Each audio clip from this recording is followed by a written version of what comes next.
And welcome back to Jeff Koinange live at the Intercontinental Hotel.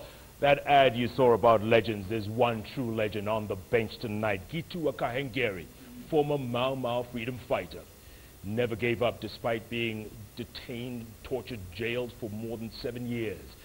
50+ years later, fought his case all the way. He, along with his fellow veterans, and in the end got compensation. Close to £20 million, 2.5 billion shillings. High Commissioner to the UK, Dr. Christian Turner, says it's never enough. It's never about the money, but at least there was an acknowledgement. Tweets coming in so thick, so fast. Let me read a few, gentlemen. Infinity says, what an experience today. The High Commissioner is very humble and Gitu is very eloquent. Gatu Guta says, this Mzee Gitu Koinange, he's a true hero.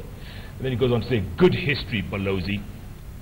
Then I got another message from Father Patrick Divine. He says, Jeff, great balance in the discussion. Reconciliation is indeed acknowledging the past, reframing the present, and envisioning a future together interdependently. Well done to all. Good words. Is that not so? Huh? Is that not so? Yes. Yeah. You feel that way. We like that. You feel that way. Yeah. Yeah. Do you tell your children that? Do you tell your grandchildren the same thing? This is what I say, not only my great children, any of great children, I tell them. I tell all the people in the country that we must come together, love each other, help each other, because we are interdependent.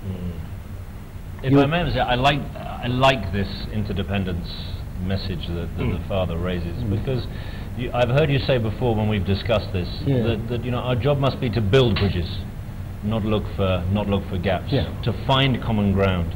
And the words you were saying about a negotiation being the beginning of agreement, we're not going to agree on everything, but the world is getting even more interdependent, even more complicated.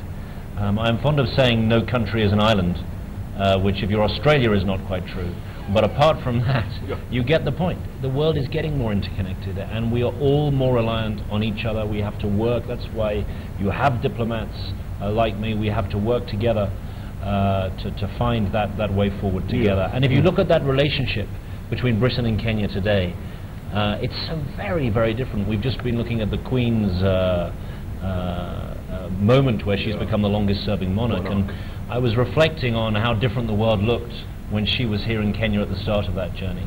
And yet we still have so much together. What unites us is far, far greater than what divides us. Speaking of Kenya, Balozi, and I don't want you to speak on our behalf, but I have to ask you this question. 8 years after the post-election violence, if you read the social media pages about Kenya, Kenyans on social media, Kenyans on Twitter, there's a lot of hate.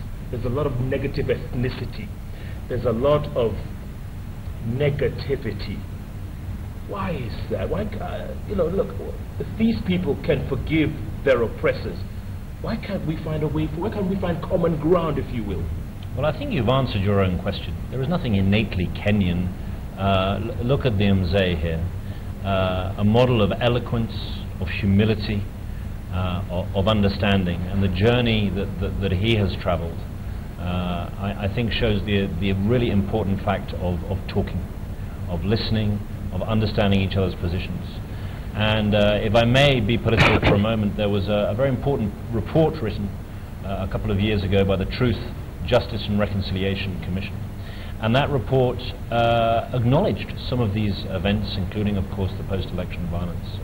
And a bit like we have been discussing on the emergency period, it said we have got to tell these stories. We have got to come together, and only by understanding and examining our past can we deal with the present and move forward to the future. Can we ever get over the hate that we see today in this country? Can we find common ground? Yes, of course. One of the things, where to start that, is to agree that Kenya is a country of all the people, without exception. When God created this country and gave it to the Kenyan people, He did not promise He is going to bring another land when we become billion people. Therefore, it's upon the leader to work it out. How can we live together with the little land that we are given by the Creator? And that starts with those who are elected to lead the nation. And they start by even using the money that is contributed by the people to move this kind of reconciliation forward.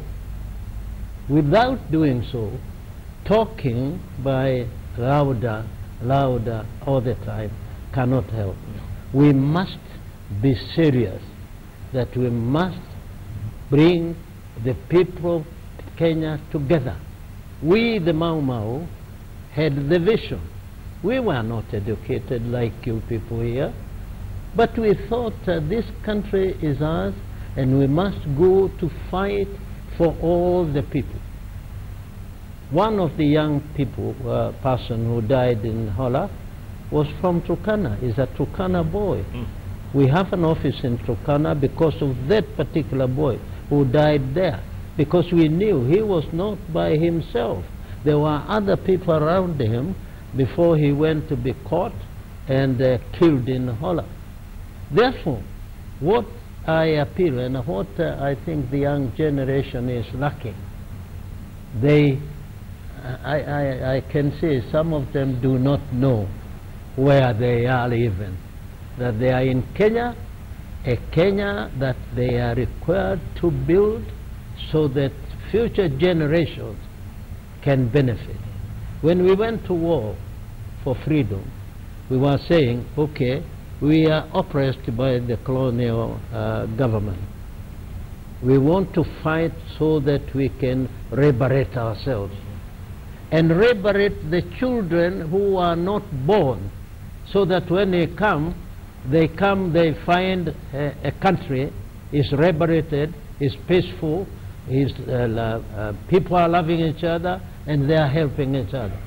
That is lacking with the young generation. While we are happy that they got education that we longed they must have through our struggle, but they cannot see that. Yeah. I am appealing, and particularly like the ones we have here, that they must try their best to see that they help to bring the people of Kenya together. There is no time we will be happy about Kenya until we bring the Kenyans together, they work together for the good of the people to come after us. Well put. Belozi? Yeah, I just want to, maybe it's not right for me to comment on Kenya. Let me comment about my own country. And what I'm hearing the Mzee say is something about tolerating difference and accepting that there are many multifaceted parts in most nations. Look at British history. Look at our different components. English, Welsh, Scottish, different accents, different football teams. You know, we are quite tribal in our own way in Britain, but allowing all those differences to come together within a single whole. And it's a debate that you have to carry on having. Look at the headlines in Europe at the minute. Migration. How do we absorb people who want to come to Germany, to Hungary, to Greece, and yes, to the United Kingdom? How do we accept and include those people, knowing that they are different, whilst maintaining our own identity? I'm not saying there are easy answers, but I think it's a wider debate that we all struggle with, and tolerating difference, acknowledging difference, being comfortable with difference has to be somewhere at the heart of that. It took you all 1,000 years, Belozi. Is it going to take us that long? We're still making it up. Remember that we haven't written down our constitution yet, so you're a bit further ahead than we are, Jeff. Gary, do you think, a lot of people have been asking me today, will we ever know where other heroes like Dedan Kimathi, Field Marshal Dedan Kimathi were buried? Will we ever know? Will someone ever come out and say that's where he was buried and we can dig up his bones? It's difficult. Even the government, the Kenya government, has been trying to find out.